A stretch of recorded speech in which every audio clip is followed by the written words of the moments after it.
It is race 2 of the weekend in the GT4 European Series. We are at Spa-Francorchamps. It is Saturday morning, just checking, and the sun is shining, and it has shone all week, remarkably. It has been perhaps the driest visit to Spa anybody can remember. Over a week of glorious weather, hot, sunny, barely a cloud in the sky, and as we approach 10 o'clock local time, the teams make their way to the grid ready for race 2 of GT4 European Series. For some, it was a pretty short night because they raced yesterday evening.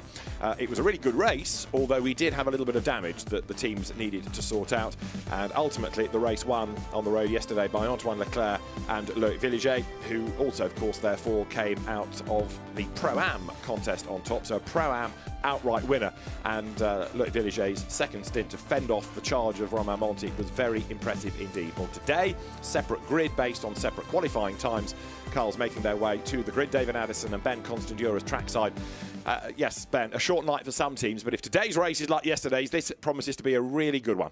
It was fantastic yesterday evening, into the night. I do feel really sorry for the GT4 teams with the schedule. And in fact, not just the teams, anybody involved in GT4.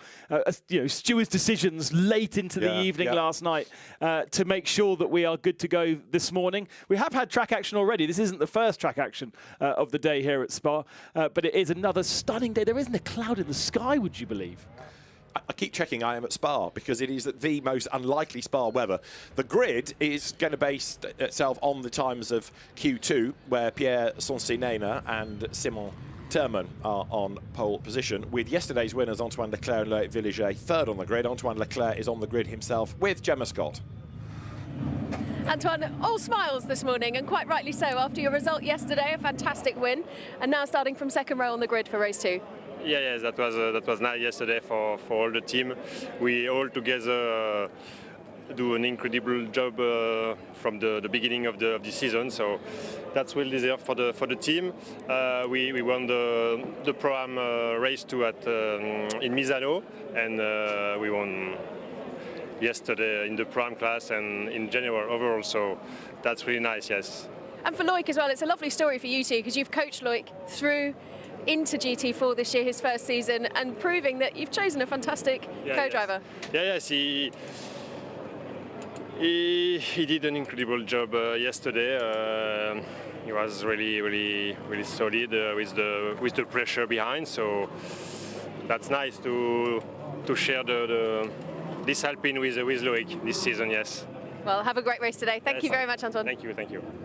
So Antoine Leclerc lining up third on the grid, but he will go second today because it is one driver, one session, and therefore you start the race for which you have qualified. So the driver that finished yesterday starts today. The race with a mandatory pit stop between 25 and 35 minutes and 121 seconds is the base pit stop time. A couple of cars not with us in today's action. We lost, unfortunately, the 22 Allied Racing Porsche in qualifying. Big shunt at the exit of Blanchimont, unfortunately into an unprotected concrete wall. So writing off that Cayman. Will not be with us today, will not start.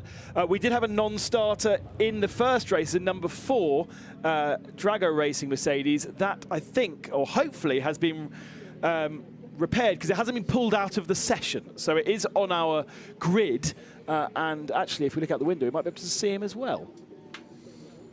Now let's just quickly go back to the grid. Gemma is stood alongside number 14, where Rui Miojas is going to be the driver in for the second stint. He's with Gemma. Right down here on the front row of the grid, of course. After finishing second yesterday, starting second today, ultimate into that corner. Talk to me. Well, I think we're in the best position, almost the best position we could have been, but still it's a pretty clear view down into T1. We're just looking to conserve this position, maybe move up one, but we're just looking for points. The championship's what matters. It's not all about one race. Yeah, really like it here. We were here last weekend as well with the French championship. We were first and second there. We second yesterday, so we want one more. Yeah, just that extra position would make all the difference. And of course, you've got a huge grid behind you, all battling down into that first corner. It's going to make all the difference to keep it clean. But talk to me about Spa a little bit. I mean, it's a special circuit and it's a wonderful place to be racing. Yeah, it's definitely my favorite. I don't think there's any place that really comes close in terms of history, and just the track itself is just the best.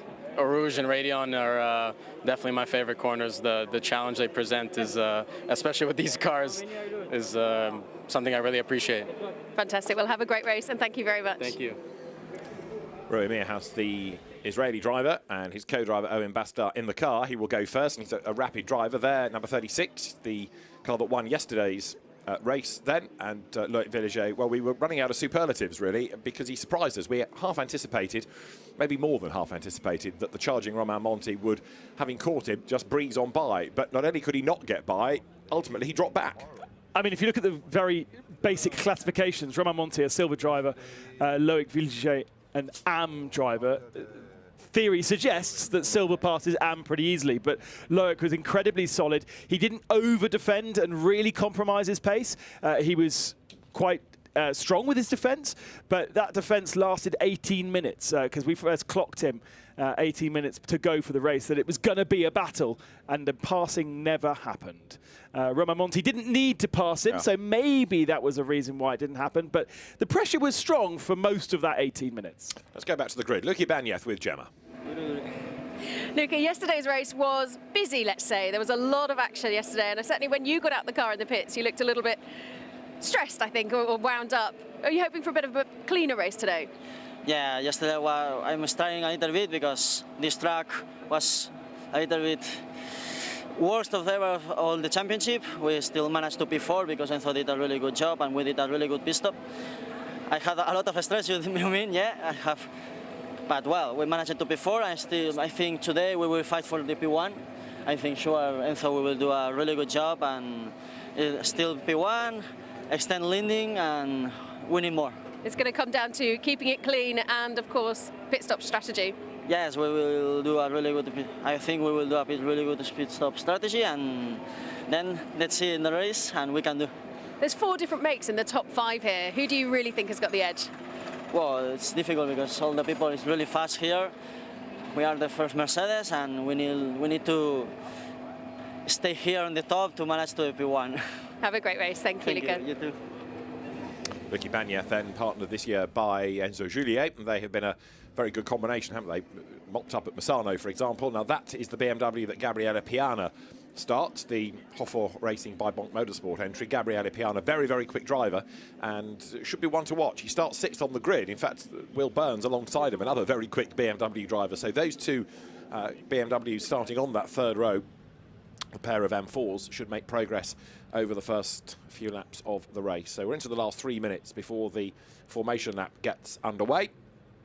Pit window 25 to 35 minutes and 3 races in one in a European sense, Pro-Am, Silver and Am, and then a 4th race to keep an eye on, which is the Scandinavian Championship. GT4 Scandinavia is in this, and you can then break that into 2 more races because there's the Pro-Am and the AMs in that, but we might not get too concerned about GT4 Scandinavia. It's not the biggest of grids, but even so, they are very much part of this race, and we'll keep an eye on who is set to come out on top of that as well.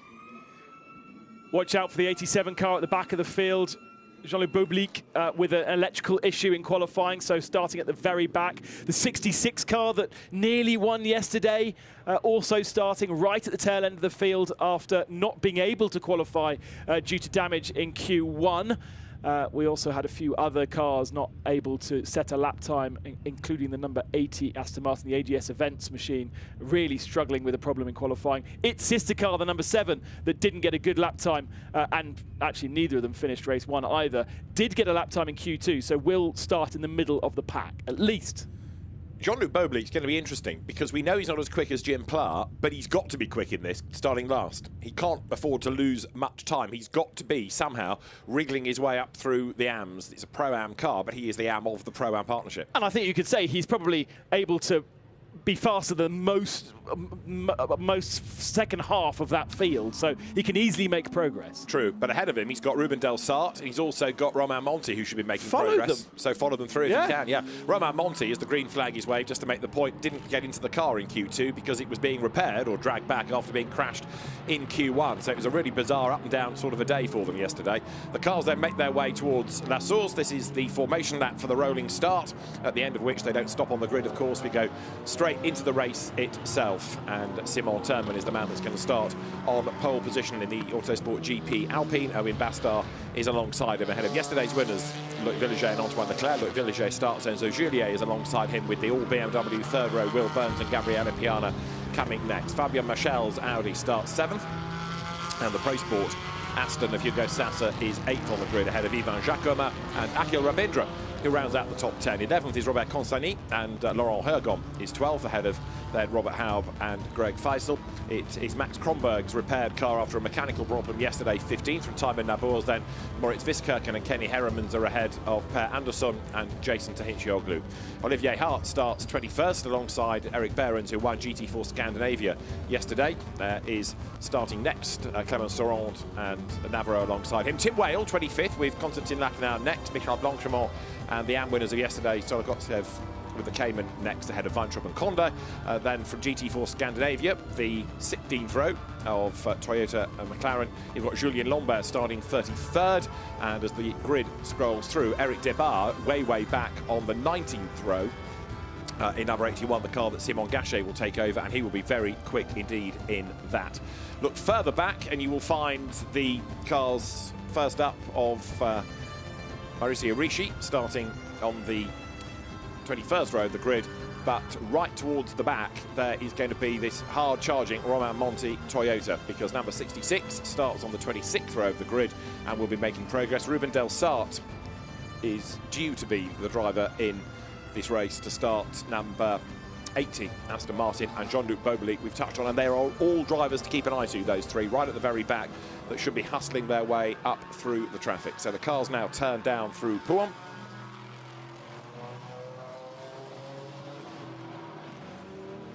Lots of weaving around to try to get the warmth into the tyres. And so as the cars now come towards the campus right-hander, are we going to see another demon race from the Alpines, because they were very competitive yesterday? Yeah, that number 55 car has been repaired. We saw the front end totally wiped out on the first lap around Les Combes. It looked actually very badly damaged, but thankfully not kind of a frontal head-on impact into anything hard. It was more sideswiped and ripped off.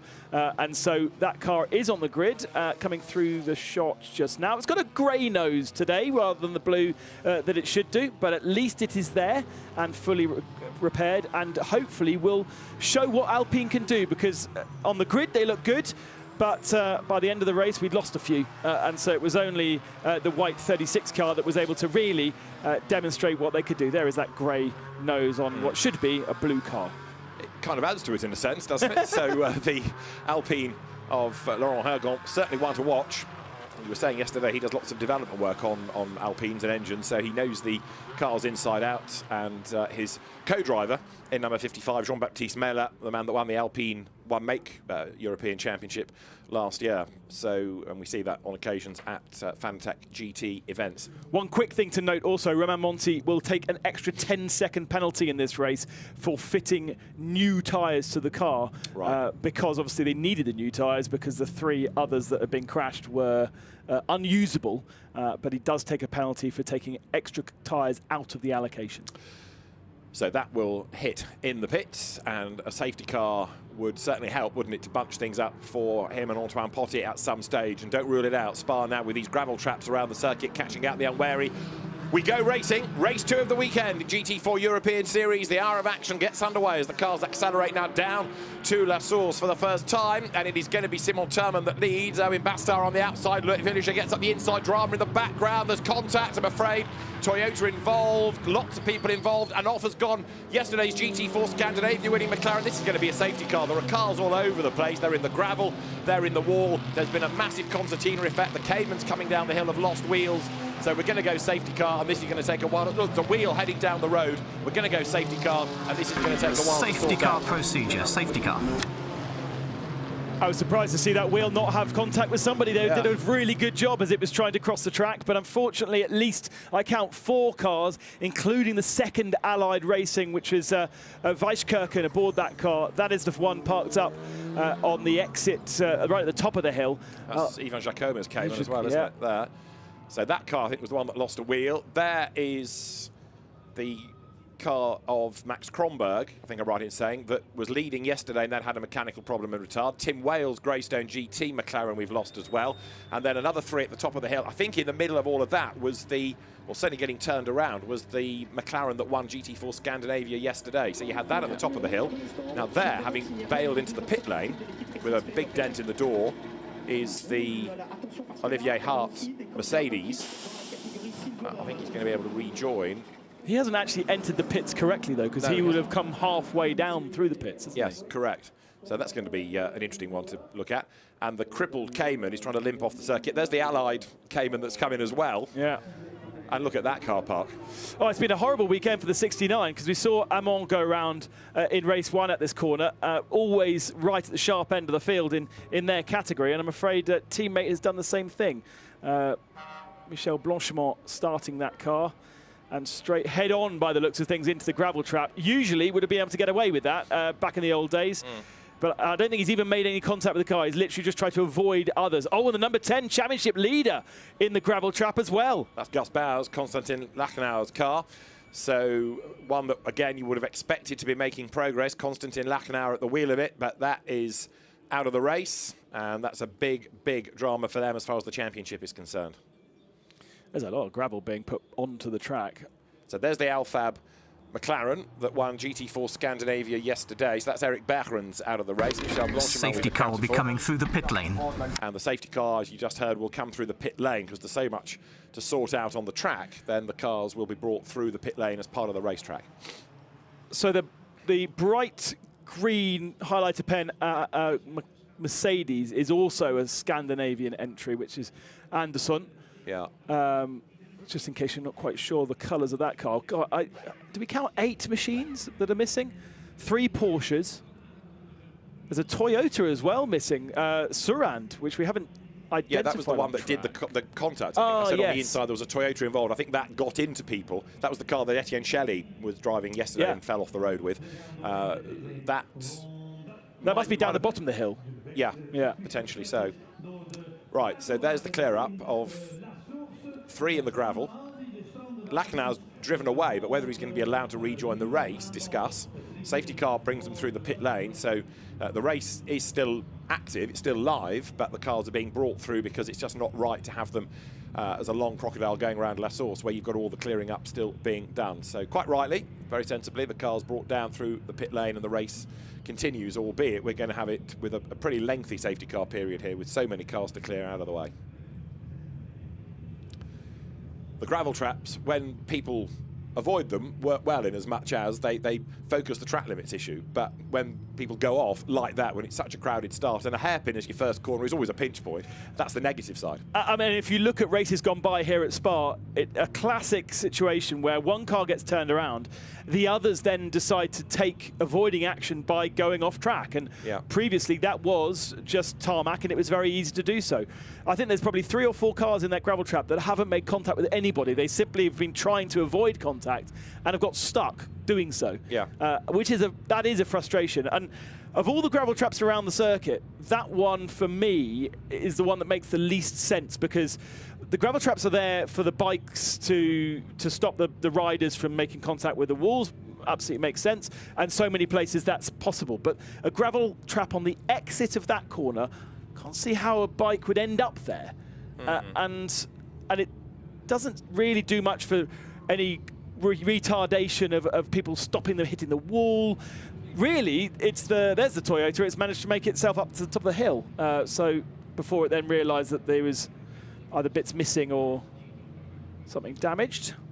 Well, should we try and piece it all together then? Because from assorted angles, have a look mid-grid. I've got a feeling that the number 8 Toyota is the aggressor, Corentin Suron.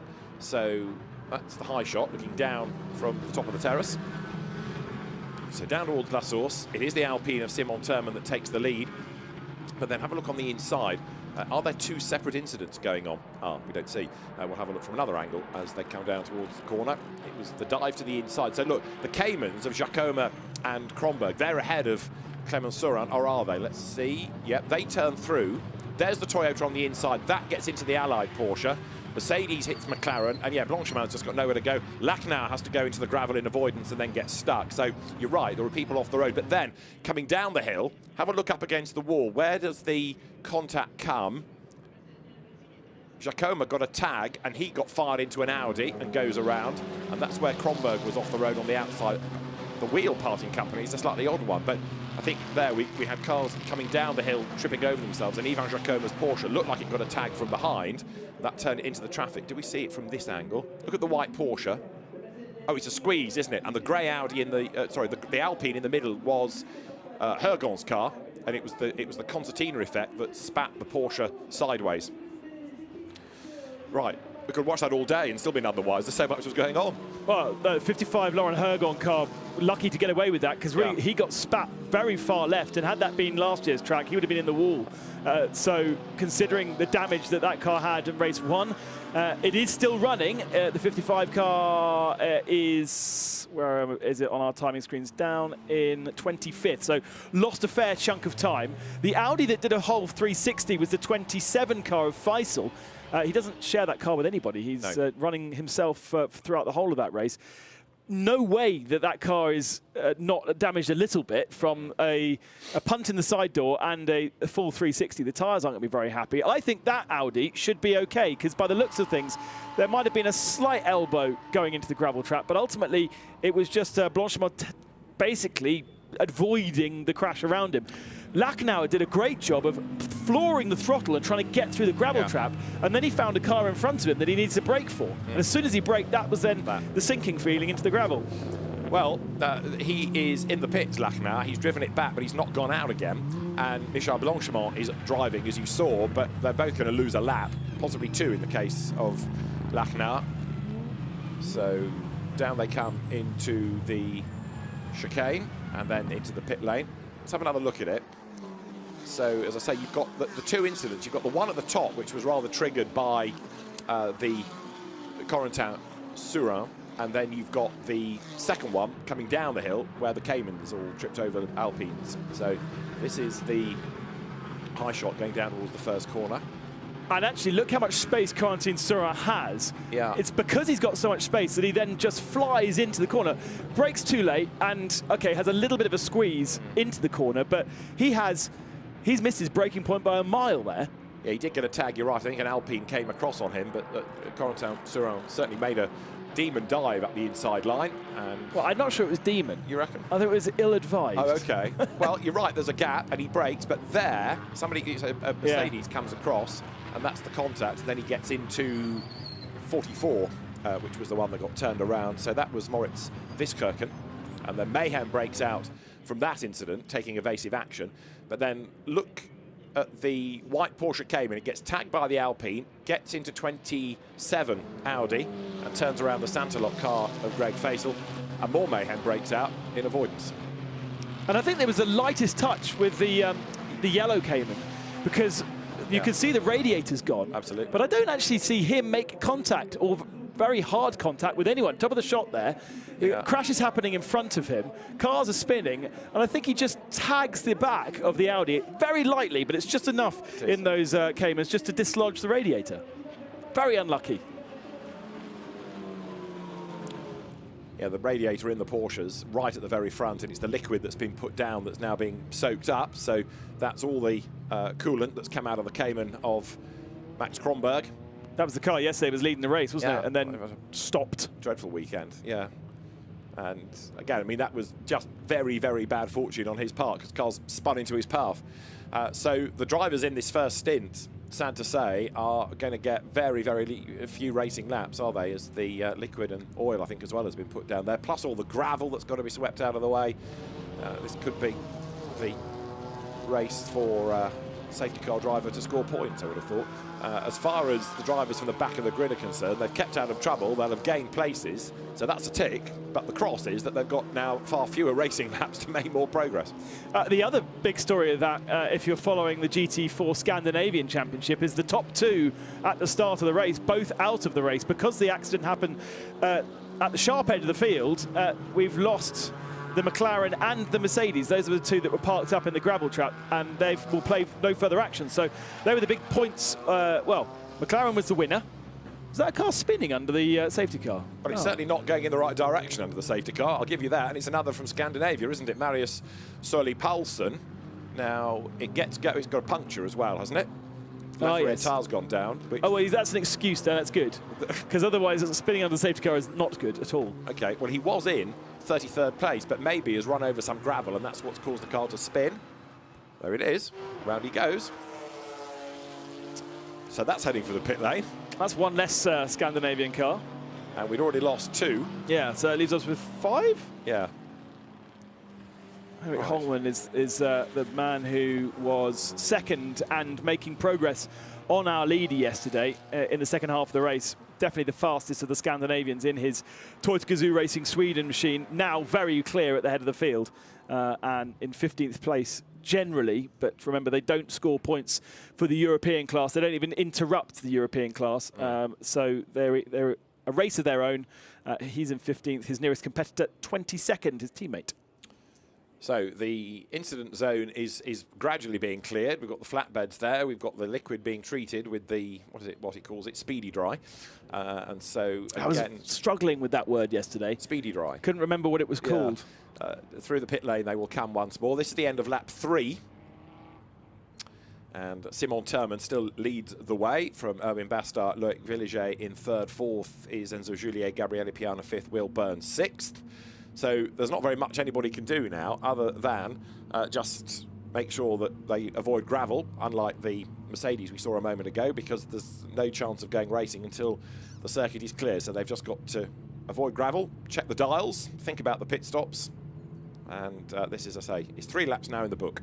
Now, curiously, and this is one for a little message to race control, Konstantin Lachnow back out onto circuit, has not lost a lap. So is at the very back of the field, 45th position. Michel Blanchemain also back up and running. He has lost a lap because it's taken him time to be recovered out of the pits. But I'm sure if you have outside assistance, you're not allowed to restart in this series. Some series you can. Some series you're allowed to be towed back onto the track and then off your trot again. But Lachnow desperately would love to continue because he needs the points for the championship. But I fear being towed onto the track, he shouldn't really be back out there. Well, he was in the pits for a while. He hasn't lost a lap, though. He's right on the tail end of that lead lap still. OK. I thought he had lost a lap. But Blanchemain has. Yeah. I think he would have nearly done, but had this. But he I think avoided Lachnow's it. out of position in the traffic. I think that's slightly the problem, but we'll see. Anyway, the cars are making their way, as you see, down through the pit lane. 217 will pit and stay there while they change the tyre, Marius Paulsen. So he's come in, and Lachnow has yet to get to the pit lane, so I still think he has lost a lap. OK. But I'm transponder catching up. Yeah. So there's the sweeping going on. So 66, Romain Monti, up from the back of the grid. He is into 38th. Jean-Luc Bobelic from the back, also 42nd. And the marshals, like they didn't have enough to do today, have got this very, very busy drama to sort out. The first incident involving the Toyota of Clermont-Ferrand is under investigation, so that's being looked at. You're right about Lachnow. He is on the lead lap. I apologise for that. I was convinced he'd been in the gravel for over a lap, but he has been able to catch back up. And is therefore still circulating, and so is Michael Blanchemont. So there they go from the pit exit, climb the hill, back onto the circuit, and there, number 66 Toyota from the back of the grid, Romain Monti. There he is. So, yeah, OK, he's with the traffic, but the frustration is that he can't be doing any overtaking now. And they have that 10-second penalty looming over them, which, when you take it in a bunched-up field, you lose a lot of track position. When you take it after half an hour of clean running, yes, it's still 10 seconds, but it might only be 1 position rather than 15 or 16. And that's 87, Jean-Luc Bobelic, who's not made quite the progress, 42nd. Now, the Marius Paulsen Mercedes is still in, as it has its tyre changed. Others going through the pit lane and rejoining. And Jean-Luc Bobelic for the Acodis ASP team works now lap 4. There is down the pit lane the Per Andersson Mercedes, The Alphab McLaren being towed past it.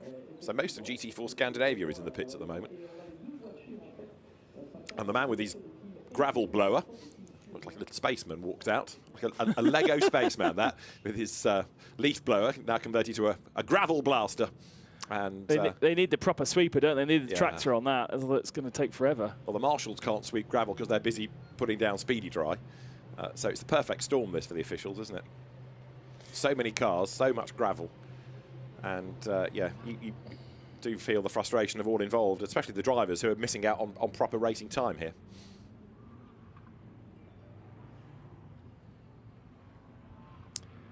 Coming up to complete their 4th lap, and 45 cars on the lead lap.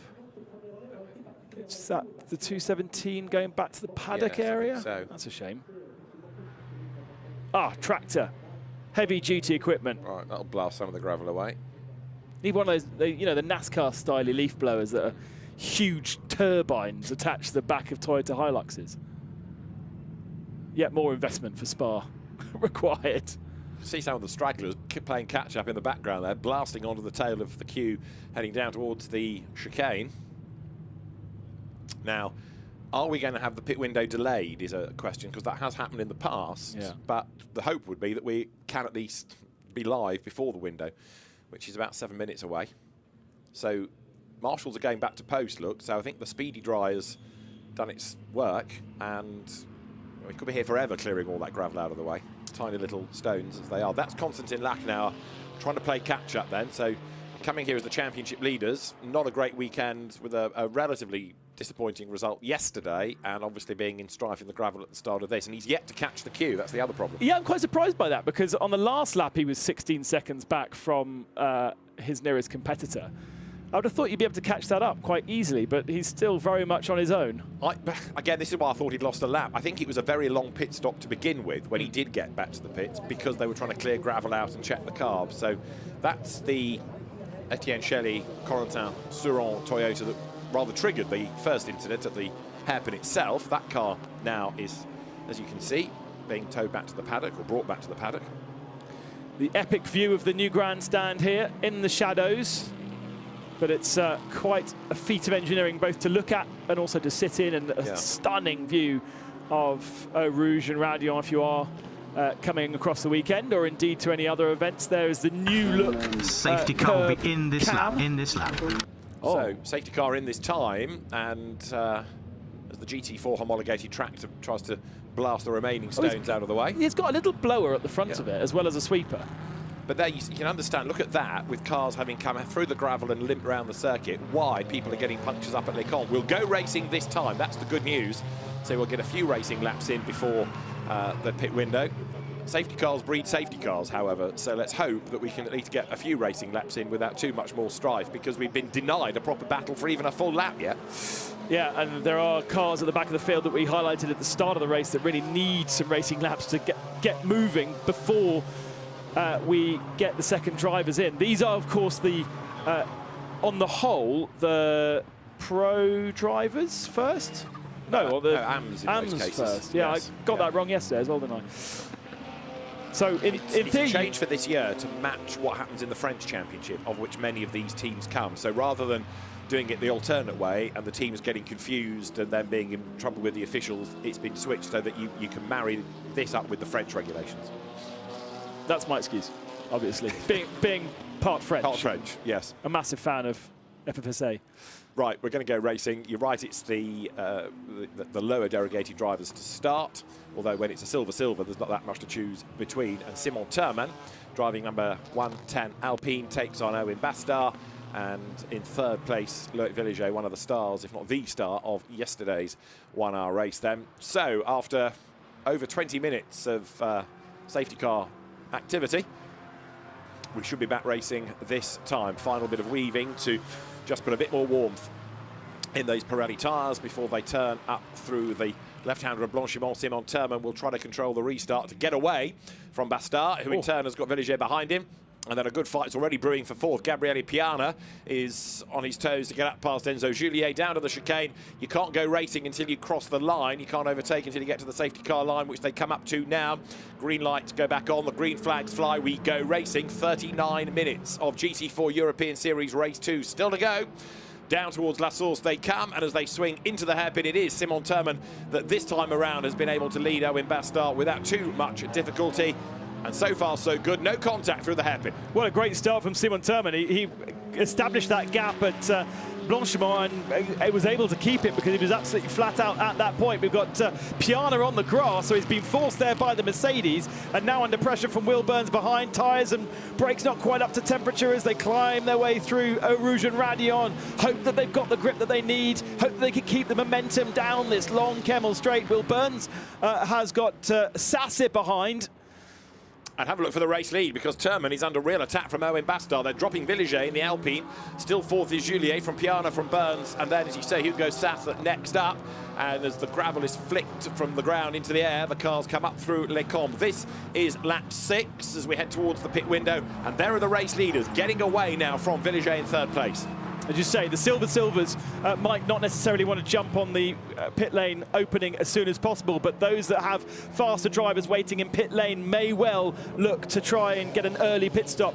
Although, Loic Villiger is a pro-am, he did such a good job yesterday that maybe he could stay in for a couple of laps, although Antoine Leclerc should be the faster of the two pilots. Briefly, a yellow flag in that middle sector as somebody ran wide, but it's been brought back in, and the circuit is green, therefore clear once more. Bastard a little bit quicker than Thurman in the first sector, as there is a challenge being made by the Alpine on the inside line, dropping down through the left-hand report. So that is Eric Debar under attack, and right on his tail is Laurent Hergon, 24th place they're arguing over, but Hergon trying to recover from his delay in that incident right at the start. Yeah, and definitely should be further up. They were right at the sharp end in qualifying, didn't manage to get perhaps the best of laps that they needed.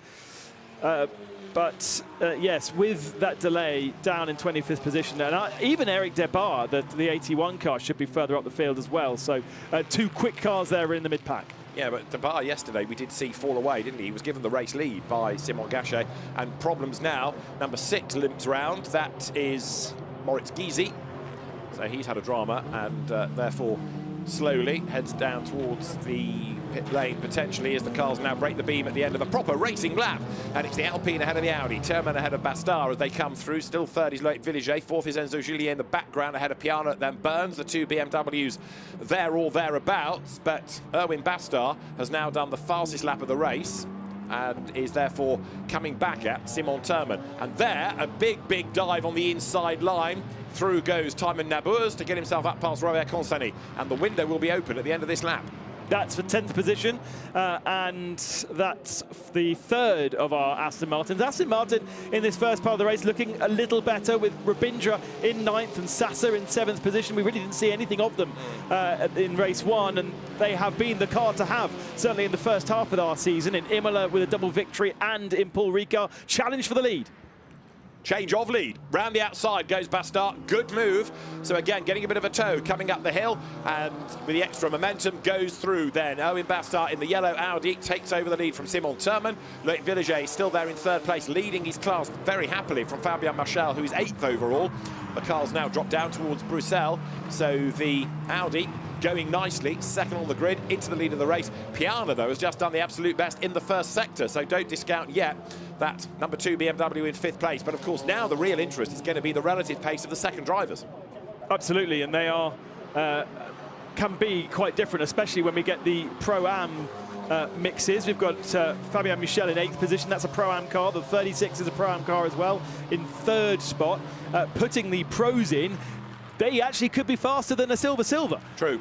And bear in mind that there, Gabriele Piana gives way to Michael Schrei. Now, there's both silvers, but of those silvers, Piana is quicker than Schrei, so that car may not be able to hold its race position in the second stint because of the speed of Schrei relative to Piana. But then again, factor him against those around. You're going to have Mike David Ortman in 24, Beke Bessler in that bright blue BMW who will replace Will Burns. And as the race leaders come out of Cours Paul Frère, it will be interesting for sure to see who heads for the pit lane this time and whether we're going to get any changes before it, because Sasa is right there on the back of Burns. Yeah, and Sasa in the 24 Pro Sport car, the double victor in Paul Ricard.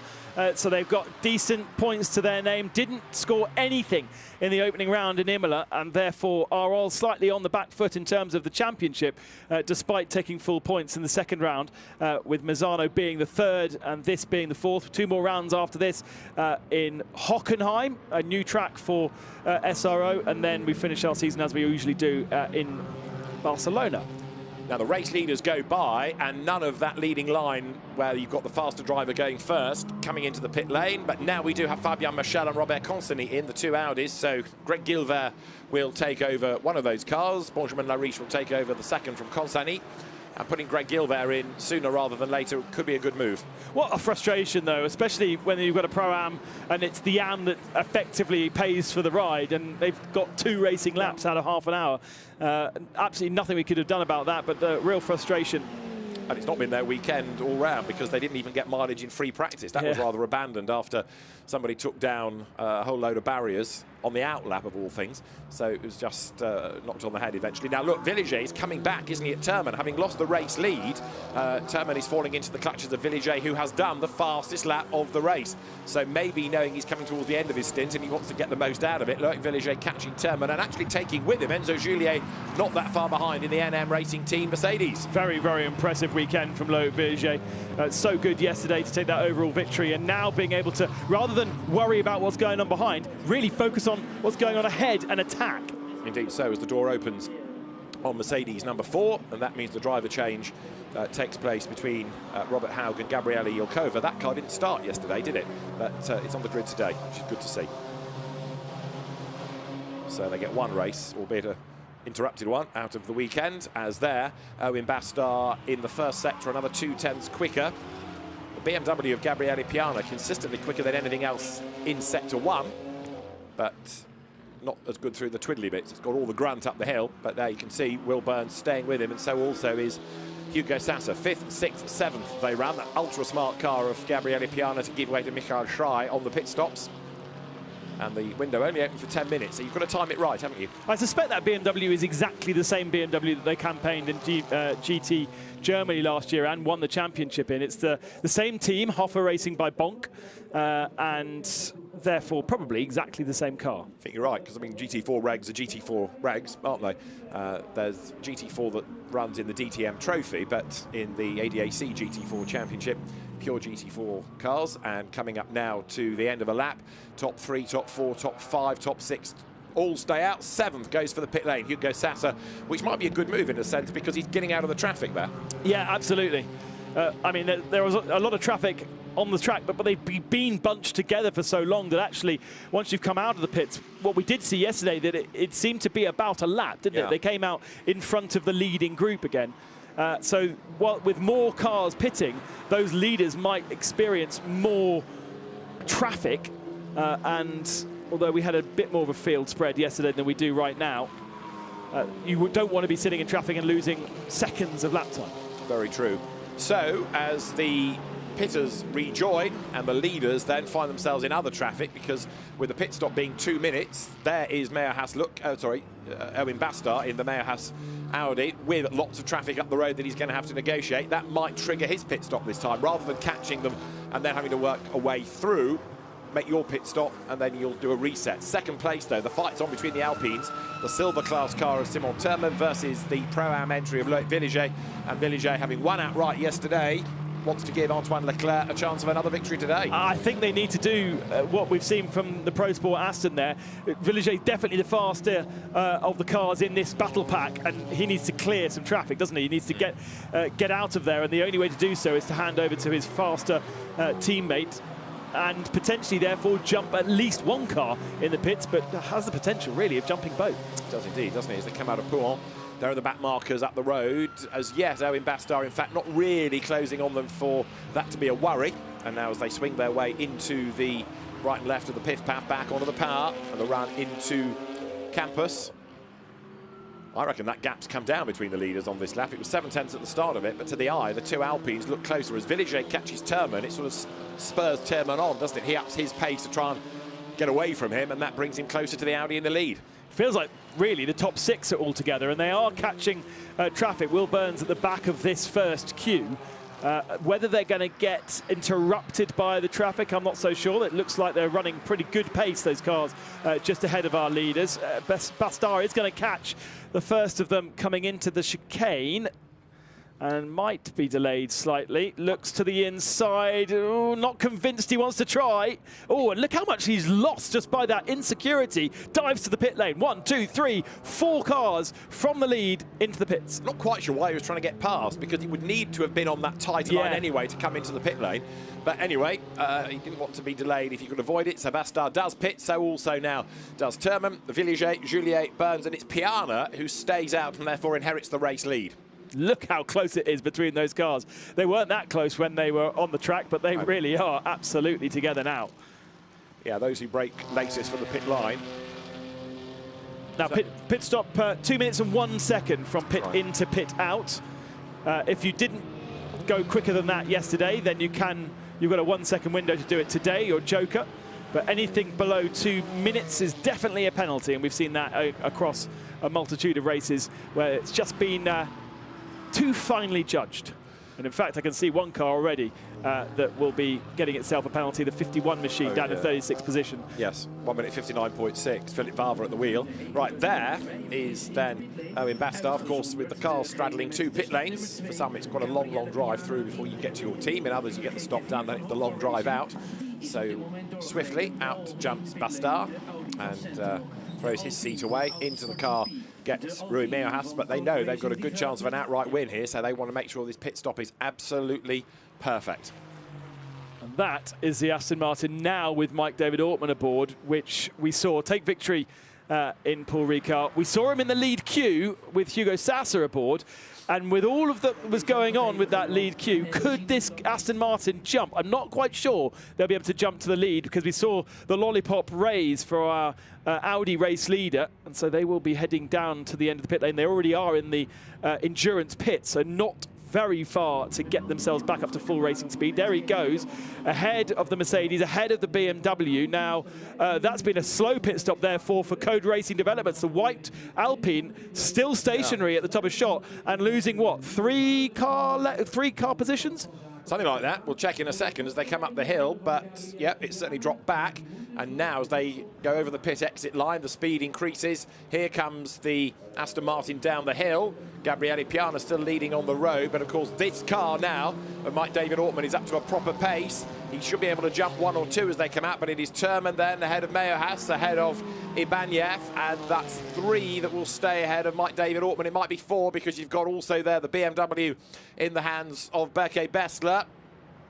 For the race lead then, back on the inside goes Meohas, and he gets himself through ahead of the Alpine then. So number 110 falls back. That's the car that Simon Terman started. It is now Pierre Sonsinena, and he's about to get mugged also by Luc Ibanez on the inside line of the Mercedes as they come down to Bruxelles.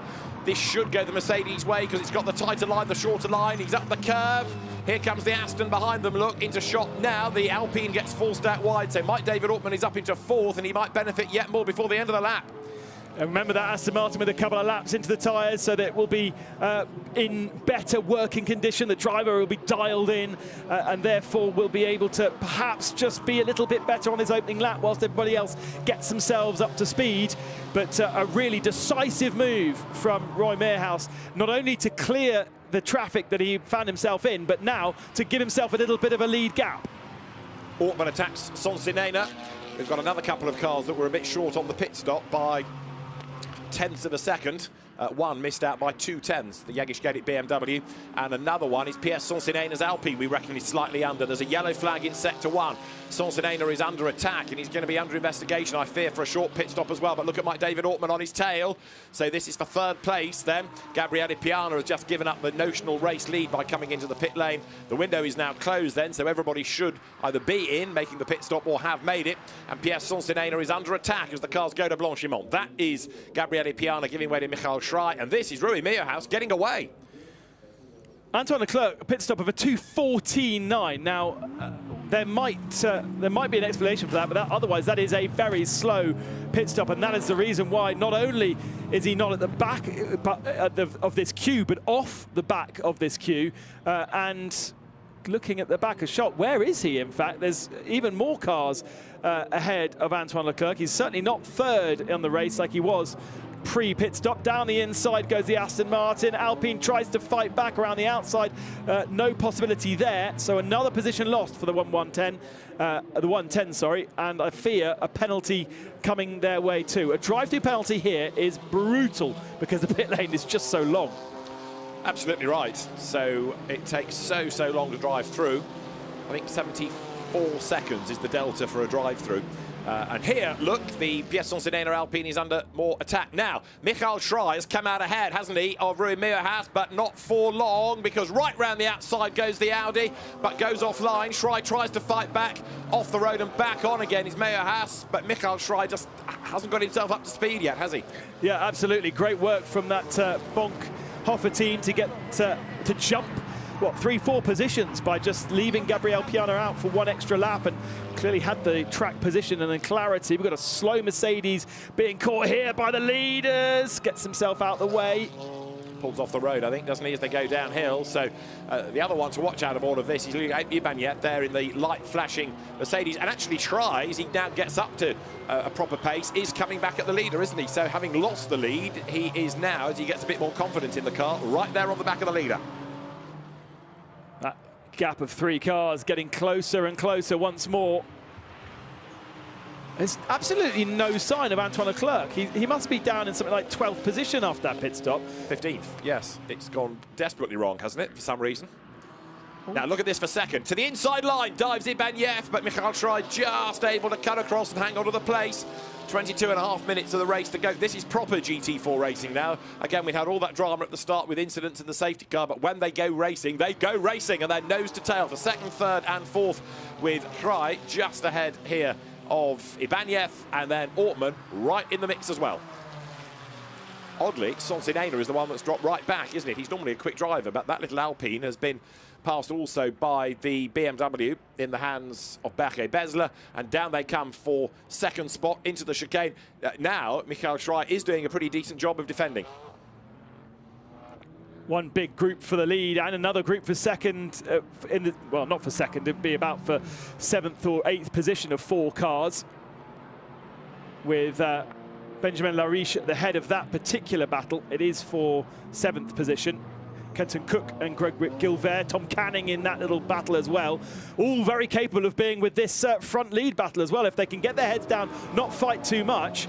The number 53 being towed off the Ortmann to the outside line. Is there enough space there? You don't really need to be going side by side up the hill. He doesn't. He chooses the grass to cut as he goes up Eau Rouge and hopes to carry the momentum and use the slipstream to try and get himself up into 3rd position ahead of Luc Ibanez. 53 you just saw being pushed away. Christophe Bourret had a spin at the top of Eau Rouge, and that car out of the race. As now Besler has a go at Ortmann. Ortmann has a go at Ibanez, who has dropped back in turn by defending from Michael Schrei. So that BMW really has benefited from an extra lap by Piana. And was it a decent enough pit stop for number 2? It was, yep, 2 minutes 1.5, so it was good. And Meerhaas, I think, might have been short there, because it's 121 seconds and he's done 120.8. So I rather fear that the leading Audi might end up being investigated here, because again, you have got that 1 second joker. Some might be able to use that and get away with it if they didn't use it yesterday, but there are 1 or 2 that are a little bit under on the pit stop. So that's where that joker is going to have to be played. I guess the main thing for me is why Code Racing Developments were 15 seconds slower in the pits. They've absolutely given the race away when they were right at the sharp end. Antoine Leclerc would have been really in a great position if he'd been in this battle all the way around the outside for Ibanez into the second part of Fagnes, and does it into 2nd spot. Great move. Normally not enough grip out there. Ortmann tries to go down the inside into Campos, can't find a way through. But the Mercedes up to 2nd to chase down Roy Meerhaas for the lead of the race. And this is fantastic for that little Mercedes' championship contention, with the Aston Martin struggling today. The leading Audi is playing its joker for being slightly under on the pit stops, but there's a list of cars that are being investigated. One of them is the Pierre Sonsinena Alpine. Over the curb on the outside there goes Ibanez. He's got himself up past Schrei, therefore, and Mike David Ortmann tries to find a way through on the inside line as well as they dive into the chicane, rattle up the curb. Besler in the blue BMW is right back with them. He's taken Sonsinena with him. And so as they come over the line, the fastest lap of the race, by the way, now done by Jim Pla, who is in 31st position. He's done the best lap, and the lead car has 2.4 seconds of an advantage, and last time was a second quicker than the car behind. Now, fastest lap of the race done by Antoine Leclerc. He has just done a 2:31.6 up into 11th place. And Greg Gilbert, 9th, is therefore the leader of Pro-Am as the car of Leclerc has fallen back. How about this for the leader of the AM category, the number 27 machine? That was the Audi that did a full 360 on lap 1 and still holding on to the lead in that class. In second in that class, 2.7 seconds back, is Safronov, but that is one of the cars under investigation for a short pit stop. So Faisal looking very, very strong here to take victory, despite the fact that the car was facing the wrong direction on the exit of turn 1. Well, I just wonder whether now Ibanez can get away and do anything about the race leader, because Schrei is busy defending from Ortmann. Look, he has to go really defensive on the way now down to Bruxelles, and Ortmann tries the outside line. That's brave. It might not work unless he can stand his ground for the inside into turn 9, and he gets run out wide over the curb. Michael Schrei then with his elbows well and truly sharpened for this. And it is enabling now Ibanez to get away, but he was still 3/10 slower, Ibanez, than Meohas in the first sector on this lap. Just a reminder that the AMs started the race, and so with those Pro-Am cars, we would expect to see those pros start to move forward, but such is the level of the silver category drivers in this series that actually, you know, it isn't seconds per lap any longer. A couple of tenths here and there. Greg Gilbert, Antoine Leclerc second in class, and Yilkova in third in class in the number 4 machine that we didn't see start yesterday, but they are at the moment on course for a podium. Absolutely right then. So there, up the curb goes the Mike David Ortmann driven Aston Martin. Michael Schrei may have been mugged for the race lead, but now that he's settled into a rhythm, he's doing a pretty decent job of trying to defend that third place. And Ortmann, former single-seater gun, comes through. We are seeing stop-and-go penalties now being applied, and one of them is going the way of Sonsinena. He's going to get a 1-second stop-go penalty. Oh. There are another couple of cars with 1-second stop goes, but they're not within that leading battle. So let's just concentrate on what is going on, because it's really the queue for third. And just look, it's like a traffic jam. It's building up all the time. Schrei might be good at defending, but he's also the cork in the bottle. Yeah, that second group has now caught, hasn't it? As we were saying, Benjamin Lariche in that Burger King-sponsored Audi, the big red and yellow machine, was in a separate group of 4 cars, and now is very much on the tail of Sonsinena, who we know is going to have to forego that position in 6th and do a drive-through and stop for a couple of seconds. So that is, I mean, he's going to drop way, way down the field. Indeed, yes, because they're still tightly packed, aren't they? There's Leclerc. Now, the only thing he can hope to do now is get onto terms with Greg Gilbert for the Pro-Am win, and between the two of them is the silver car of Tom Canning that he's taken over from Akhil Rabindra. So as they come now into Les Comps, to the inside line, there goes Benjamin Lariche, tries to attack, tries to keep Kenton Cook at bay in the rebuilt number 5 Aston that was in strife at this part of the circuit on the opening lap yesterday. Audi to the inside, Aston Martin to the outside, and Greg Gilbert tries to dive up the inside of all of them, and he's going to do it, isn't he? So the very accomplished French driver Greg Gilbert is ahead of Kenton Cook, and he dives down now into the right-hander of Bruxelles, with Tom Canning looking for a way past the American as well. Great move from Greg Gilbert, just noticing that the opportunity was arising with the fighting that was going on, the half move from Benjamin Lariche. Look how much time he's lost by not managing to complete that move right off the tail. Has also allowed Antoine Leclerc to get onto the tail of this group, and that should give him an opportunity to really fight with Greg Gilbert now. Yellow flag briefly in Sector 1. Somebody facing the wrong direction, but gets going again. And it's a great long queue. Behind Antoine Leclerc, the next car is Yilkova, the number 4 Mercedes, but they are 7 seconds back. Ortmann with a mistake. To the inside of Schrei goes Ortmann, goes through. So the Aston Martin ahead of the BMW, but Schrei tries to fight back. He defended for so long, but now he's going to have to defend from Berke Bessler, isn't he? The two BMWs, same type of car, but run by different teams. And here's the move then, as they were side by side, round the outside, through the gravel and back onto the road, Mike David Ortmann. And that was brave, sitting there on the outside for the second part of the pith path, but he clearly had the pace, even on the curb. Yeah, it looked like Schrei actually pinched a little bit, noticing that the car was on his outside, kind of kept the steering to the left, and that jeopardised his momentum on the exit of the corner. Had he just kept it straight, he might well have been able to fight that a bit harder. Leclerc to the inside. They turn their way then through as we've got more cars heading for the pits. That's the penalties now, which are going to shuffle the order in these last stages of the race. Just a quick word about the Gus Bowers Aston after its travails on the first lap. 34th that car is, as down the pit road then comes Pierre Sonsinena to serve the stop-go. Leaders come out of La Source. It's like a rally stage, doesn't it, that part of the circuit, down the hill. So Meyer has to Ibanez is 3 seconds. Last time around, the gap was down by a 10th. So Ibanez is still pushing. So is this man, Mike David Ortmann. Then it's Schrei 4th, Bessler there 5th. Good to see the BMWs going so well this weekend. Yeah, absolutely. They do tend to star every so often at a very specific circuit, yeah. But with this weekend, with a good representation with the GT4 champions, Schrei and Piana, as well as Bessler and Burns, who are very, very strong also, going well. Here is our leader in the Scandinavian Championship, Toyota Gazoo Racing Sweden, down in 18th position overall, miles ahead of McDonald, the New Zealander, in the second of the Toyotas. 10 places on track between the two of them. So if you survive, you have a good chance of winning GT4 Scandinavia, sadly, after the problems that struck quite a few of them very early on. 13 minutes are on the clock. Lead gap in Sector 1, slightly up again this time around. This is very much the midpoint of the 5-round championship for GT4 Scandinavia. They've got a second visit. Oh, who's that? Number 32 going slowly to the pits. Jean-Luc Betts. He's not going to the pits, he's just slow. Now, whether he's been off the road and back on again, but yeah, Jean-Luc Betts suggesting he had a problem, because you're right, that wasn't proper pace, was it?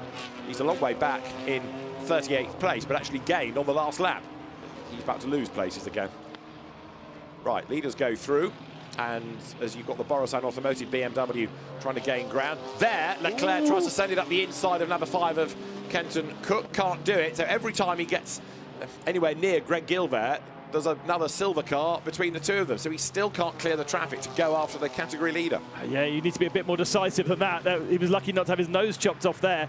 Just a little tiny nose in. And I think Cook was very polite not to just fully turn in.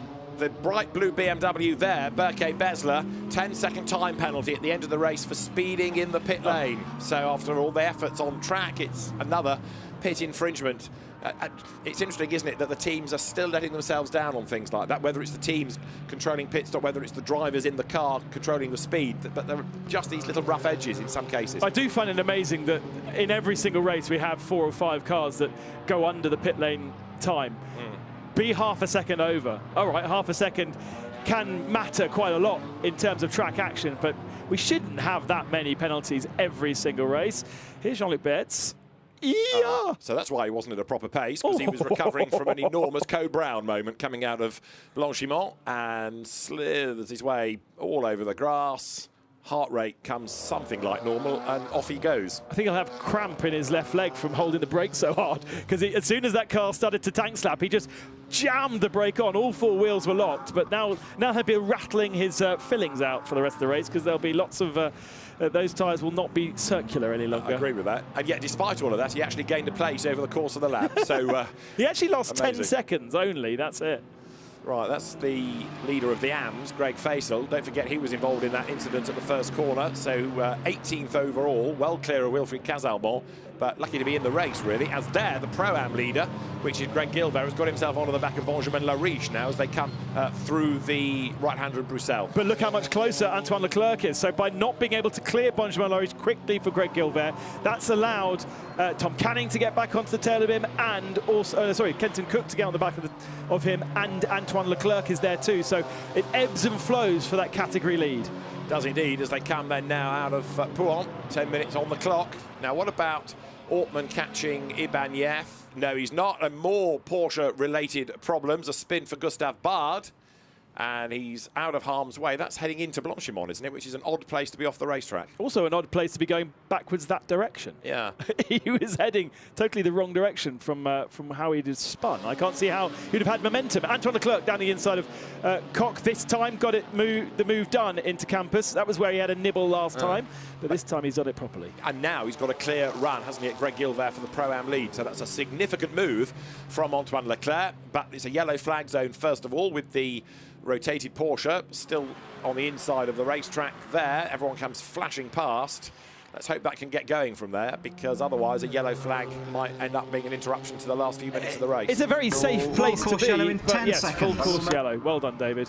There we are. Full course yellow is called for by the race director. There's no hole in the barrier there. That's the problem. 3, 2, 1. Full course yellow now.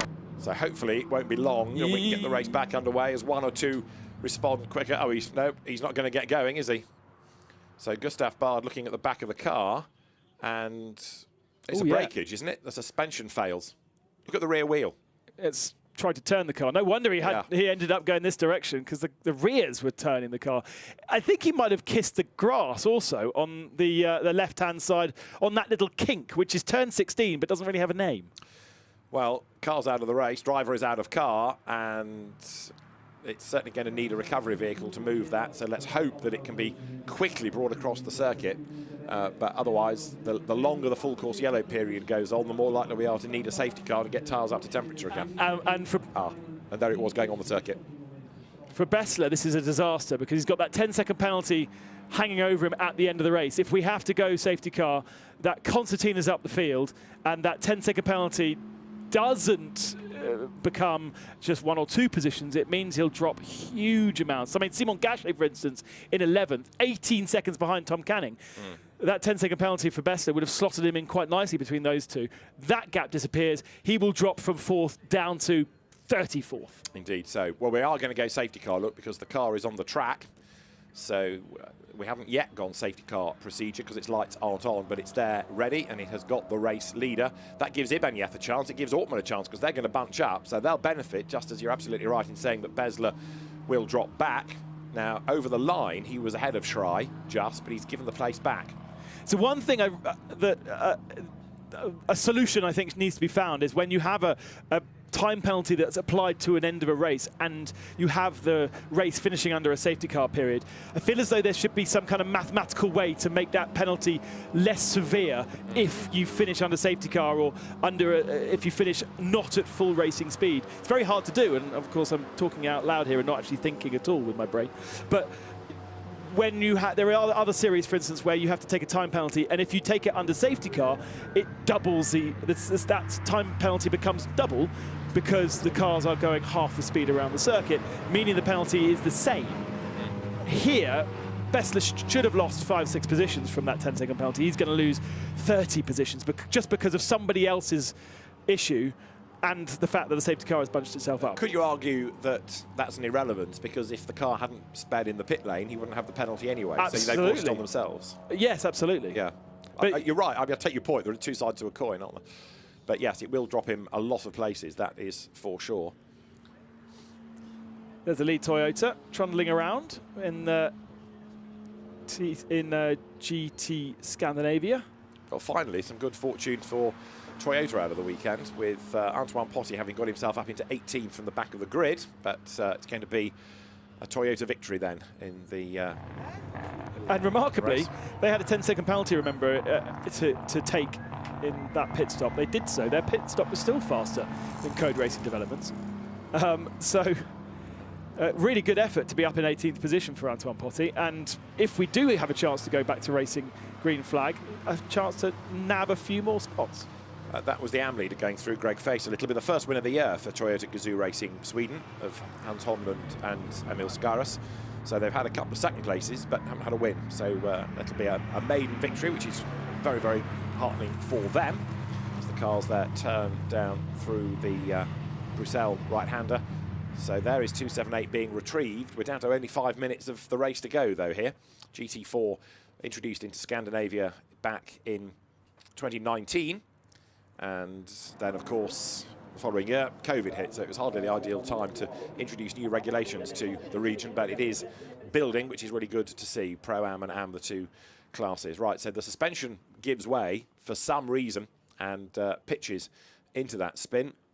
The Porsche, it loops itself around, and Gustav Bard is out of the race. What's curious is it's the right rear suspension, and okay, that's where the load is on those particular corners.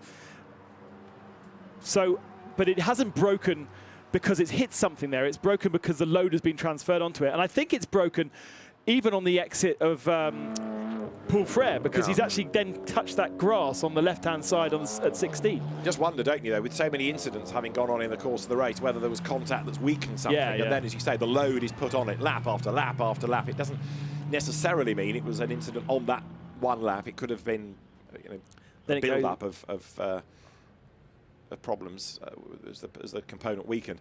So we've got safety car procedure. Safety car procedure. Let's hope this is only for a lap, because if they can release them at the end of this for one more lap, we'll get them around to the checkered flag. So where's Mike David Ortman? Come on, he needs to hurry up and get onto the tail of those ahead, doesn't he now? Yeah, now we are in safety car procedure rather than full course yellow. He is able now to accelerate and draw up to the back of Ibanez. That is the difference between full course yellow, where they are limited to a set speed.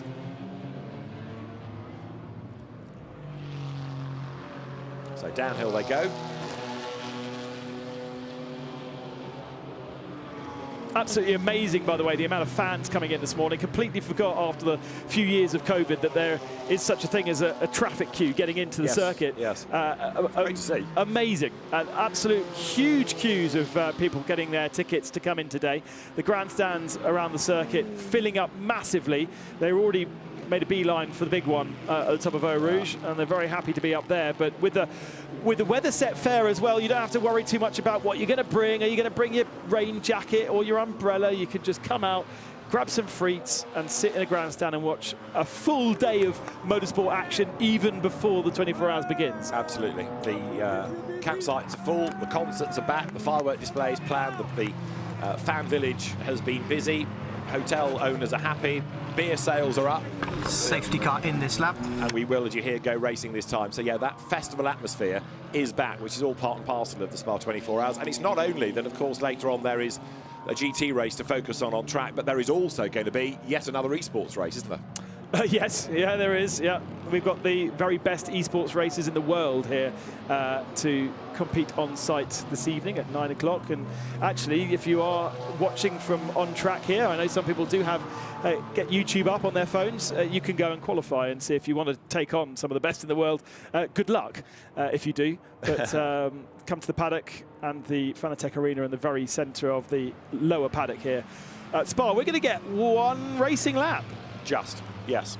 So the safety car, as we said, will peel in at the end of the lap, and Roy Meerhaus then under attack from Luc Ibanez. So the Israeli driver, who's not had an outright win in GT4 European Series, come close in the past, but this could be the day of days, and he will lead them away and needs to keep out of trouble, doesn't he, for one more lap around the 7-kilometre Spa-Francorchamps circuit. But he's got Ibanez there. Ideally, he would like to try and get Ibanez stacked back into Mike David Ortman and let those two battle for the remaining lap of the race. Interestingly, though, he doesn't seem to be adopting that strategy like we saw on the first restart. The safety car very, very fast and allowing Roy Meerhaus to kind of establish an advantage. He hasn't gone quite yet, though. We did see the first restart, what was that? Tourman going very early and having a 1 second lead before he got to the line. Yeah, now Roy Meerhaus slows the pack down and really bunches them up. So this is going to be very, very tight. If he could go really slowly, he could get the checkered flag. 45 seconds remaining. I don't think he would be able to do that, but it was close. He could have manipulated it to the flag. Well, it's going to be one lap. Let's hope it's not one lap too many as the cars now then accelerate up out of the chicane. So Rui Meerhaus and Owen Bastar set for a win potentially as the green flags are shown once more. We go back to racing then as they come across the timing line. And so with one more lap of the 7K circuit to go, it is Audi, Mercedes, Aston Martin, BMW, Audi. And there, look, suddenly we've got a Pro-Am battle on because the Alpine is up alongside the Audi. Antoine Leclerc gets blocked there coming downhill by Greg Gilver. But now as the clock hits 0, this is the real battle for the last lap. Try and get yourself enough momentum and a nice clear run up Eau Rouge. Number 3 machine cutting over the top of the hill. There is track limits being watched by race control, a team of 20 marshals specifically for that. Side by side between the two Audis. Antoine Leclerc doesn't know where to go, way to go. Is he going to try and make it 3 wide? He's going to be on a very dirty part of the track down the inside and passes both of them. Brilliant move, but then he goes a little bit deep, and here comes Greg Gilver in the blue Audi right back up the outside. Moore takes the runoff. Gilver retakes the class lead. Leclerc needs to dive up the inside here, heading into Bruxelles. Less than a lap to go. The Pro-Am lead absolutely nose to tail, but Gilver gets the lead back and covers it off into Bruxelles. Beautifully done, because there could be an opportunity through here, but remember they're also on tyres that have done most of their work and perhaps not quite up to temperature, so it's really kind of tiptoey stuff on this very last lap. The battle at the head of the field looks to be pretty well established. This is the one to focus on, and this of course is for class lead as well. Yeah, the lead gap outright. Meerhaus to Ibanez had grown up the hill, but it's come right down at the bottom. It's now free for the leaders. The Mercedes goes to the outside line there. This is Ibanez's chance. Meerhaus needs to get out his elbows. He hangs on to the lead on the inside, and up the curb goes the Mercedes. He's going to get through on the inside, but then the road will come back to the Audi. Down towards Campers. Less than a lap to go now. Ibanez stands his ground on the outside, goes deep, leaves the door open for the Aston Martin. Mike David Ortman's going to get up the inside of him. He will go second. Rui Meerhaus still leads. Fantastic racing. Incredibly brave from Ibanez to try and go around the outside. It hasn't worked for him on a multitude of occasions on that lap, and he's lost positions, but he was absolutely convinced to try and make one of those stick. Is there a chance for Ortman to take the 3rd victory for Pro Sport this season? If it is, it's going to have to come under braking for the chicane. I don't think he's quite close enough. So Rui Meerhaus has driven a really good defensive last lap. He covers off the inside line as they brake. You've also got Michael Schrei having a go to get up into 3rd, and that doesn't quite work either. So to the checkered flag, it's going to be a win for Owen Bastar and Rui Meerhaus in the Audi that comes across the line now to win race 2 in the GT4 European Series. Second on that last lap, Mike David Ortman, just ahead of Luc Ibanez. He'll be properly frustrated about that. And who's going to win in Pro-Am? It is Greg Gilver, who comes across the line by 0.4 of a second from Antoine Leclerc. Great battle in that category as well. It's going to be the Toyota that wins in the GT4 Scandinavia contest because Emil Skaras and Hans Holmlund, there it is, has come across the line. And for the AM class in Europe, Greg Faisal in his Audi after being involved in some of the strife at the start of the race. And there was a change for second in that class as well with the number 18 machine and Marcus Lundgras getting up ahead of Benjamin Ricci on the last lap. So a change for second there, 23rd and 24th overall. Well, I think the fans appreciated all of that. So we'll have the drivers come into the pit lane, and then for the podiums, of which there are at least 4, as we discovered yesterday, for the Silvers, for the Pro-Ams, the Ams, and Scandinavia. So Rui Meerhaus and Owen Bastar win in silver, as well as winning outright from Mike David Ortman and Hugo Sassa, and 3rd, Luc Ibanez and Enzo Juliet. In Pro-Am, Greg Gilver and Fabien Michel win from Antoine Leclerc and Loic Villiger, and Simon Gachet took 3rd in Pro-Am in the end with Eric Debar. Then in Am, Greg Faisal, the winner from the Marcus Lundgras and Henrik Pedersen driven car, the Aston Martin, and then 3rd of the Ams, Benjamin and Maurice Ricci. And what about GT4 Scandinavia? Well, Emil Skaras and Hans Holmlund, the winners from Harry McDonald, the New Zealand driver, who shared with in the other Toyota, Tommy Graberg. And then 3rd of GT4 Scandinavia, you have to go a very long way back to find the car of Hakan Riknes and Callum Ward. So, what a race. When it got going, it was certainly worth watching, wasn't it? And a win for Rui Miojas and Owen Bastard. Great effort ahead of Mike David Ortman and Hugo Sassa, with Luc Ibanez and Enzo Juliet dropping a place on the last lap. Mikhail Schrei fourth with Gabriele Piana, not fifth because a time penalty is going to be applied. Beke Besler and Will Burns. We'll tell you where that drops into when it's confirmed on the timing screen. Greg Gilbert and Fabio Machal sixth over the line from Antoine Leclerc and Loic Villiger. They're runners-up in Pro-Am. Kenton Cook and Timon Navours ahead of Benjamin Lariche and Robert Consony, and 10th on the road, Simon Gachet and Eric Debar. As far as the AM class concerned, 20th overall, Greg Faisal, having had to serve an extra time in the pits for being a solo driver and, of course, being involved in the incident right at the start of the race. But he was able to get away from all of that without too much drama and came through to win the class ahead of the Marcus Lundstrass, Henrik Pedersen driven Aston Martin, and the Mercedes of the father and son Ricci's that came through to take 24th place overall. So there are quite a few cars that will have some repair work to be done before their next championship round. Some it'll be Europe that they race in, some Scandinavia, some concentrate on the French.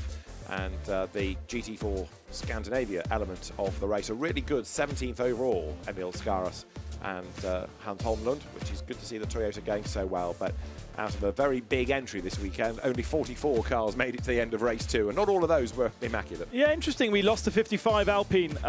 Jean-Baptiste Meller took over that car from Lauren Hertgen, but ultimately they ended up retiring 5 laps ago. So something that we missed. They should have really been up in the top 10, but unfortunately they retired, and so many cars not even making it round lap 1. Those of cars that were recovered and were still running did seemingly were allowed to continue, because the number 10 machine of Gus Bowers finishing that car in 28th position. The 69 machine did finish of Christophe Hamon, but right at the back of the field, they also got a penalty for a short pit stop. So they were pretty much one of the last runners. But for the likes of Tim Whale, for instance, who I don't think made contact with anybody in his McLaren, and as long as you kept the car running, and presumably didn't even need to do that, it seems as though there is a regulation there that some of those drivers could have known and therefore could have finished, whereas others did not. Yeah, I would have assumed as a driver, once you're out, you're out. But also it rather depends where you were put, doesn't it? Because Tim Whale's car was taken behind the barriers on the outside of the circuit, so there was nowhere he could go from there. That's where he was taken to. It's kind of out of his hands. But it's all applause for the winning team, which is Santalop, a team represented in GT4 and GT3, and the man with the spectacular haircut, Owen Bastard, congratulates Rui Miojas, who was pretty optimistic before the race, but they finally done it. They are race winners, and they are very happy indeed. So, Miojas thanks the team, and Owen Bastard, I don't think he can quite believe his luck. He has switched from Toyotas to Audi for this year, and although we've seen him in French GT4, now good to have him on the GT4 European Series grid as well. So, Rui Miojas being congratulated. Legend. Really good drive that to withstand all the pressure in that second stint. So, understandably, the Santalop team very, very pleased, very proud of Rui Miojas. That first lap out the pits was the one that really won it for him. Yes, of course, they had to then deal with the safety car period, but if you ignore that, he was just so attacking to clear the traffic and get himself a decent lap or two of space before we had the pace car period. Let's go down and hear from him with Gemma. That was nice fight, dude. Rui, that is your winner's hat. Congratulations. That was a tough race, very disruptive, but you really battled hard on those closing 2 laps. Yeah, I mean, most of my stint was quite straightforward. I think I was the fastest on track, but then the safety car, as it always does, changes up everything. So, yeah, I hope I gave you guys a little bit of a show towards the end. Yeah, it was really fun. It was a fantastic show, and for yourself there and watching on, nail-biting on those closing corners, right? Yeah, I mean, it was a really good weekend for us. We had a really good pace. We were able to fight with everyone. We were the fastest on track every time, I think. So, yeah, we are really happy after two frustrating weeks at the Le Castellet and where was it? Misano. Yeah. When we have a lot of overheating issue. So yeah, we are really happy. Spa's been good to us. Yeah. Spa has been great to you. Congratulations. Well done to both of you. Thank you. Right, drivers will head to the podium, which is the endurance podium. This is the race-winning Santa-Loc Audi, and good to have a variety of winners this weekend. But Rui Mejerhass and Owen Bastard have been there or thereabouts, but they haven't really, up until now, quite clicked.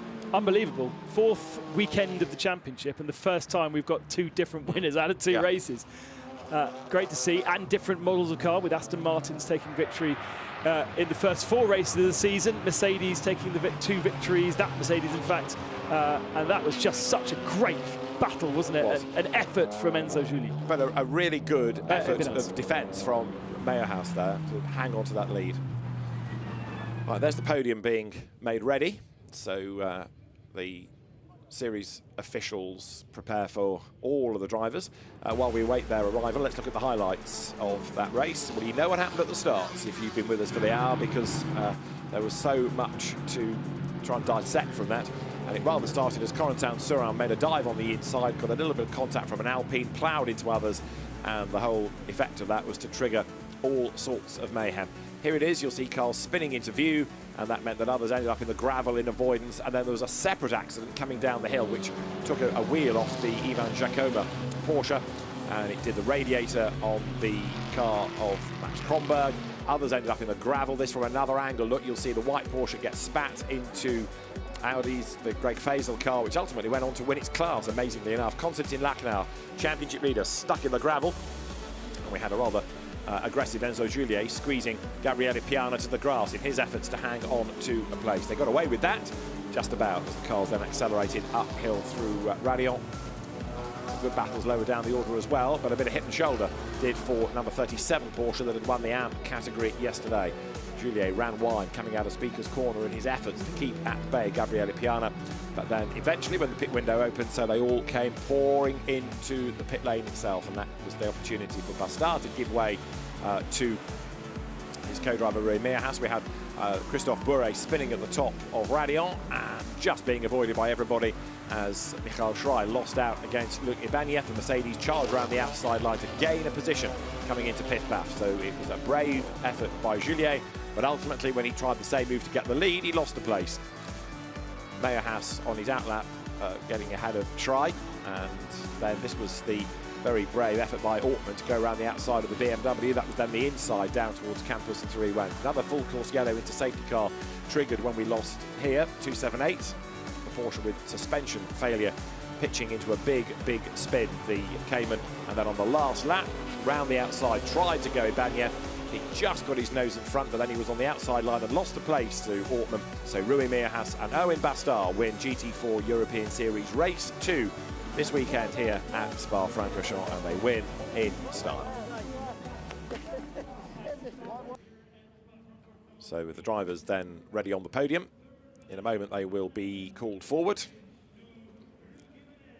And this is their second victory in 2 weeks, because of course French GT supporting the SRO Speed Week last weekend with British GT, right, yes. And they took race 2. So that's their third victory in French GT this season in that same car. And yeah, 2 victories in 2 weekends at Spa. What a nice way to spend a couple of weeks. Well, there are the race winners then. Owen Bastard and Rui Mejerhass being congratulated by Mike David Ortmann and Hugo Sassa, and also by Luc Ibanez and Enzo Juli, who were in third place as the national anthem is played for the French team for Santa-Loc.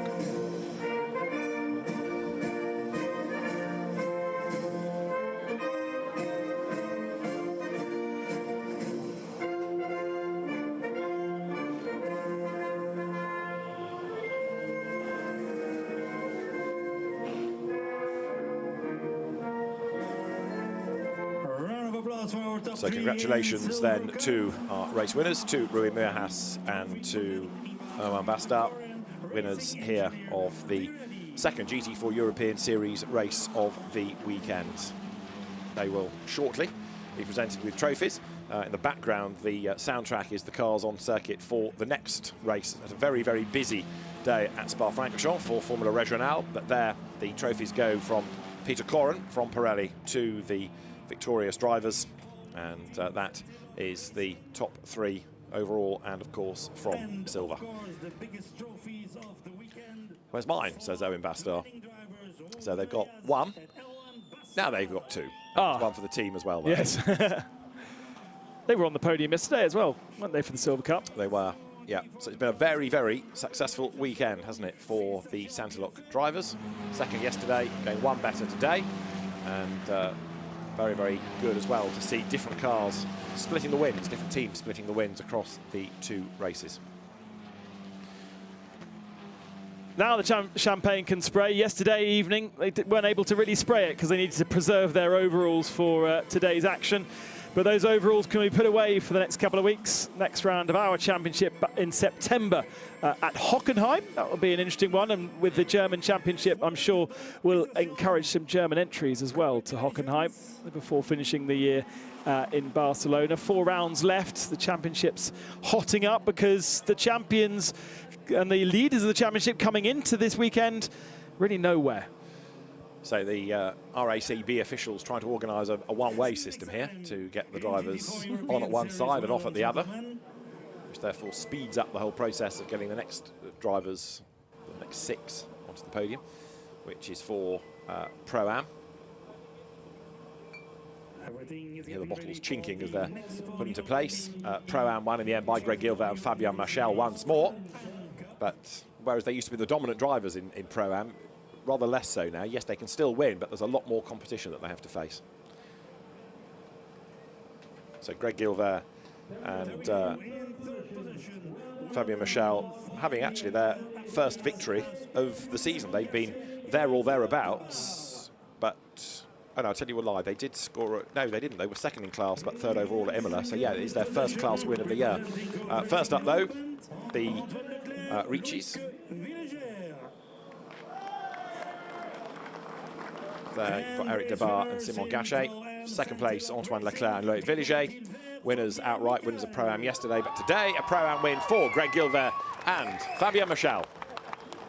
So that's another Santilok Audi, isn't it? So 2 class wins for the French team. Very successful morning. And again, changing the face of this year's championship with different branding. And the national anthem. Again for Santilok.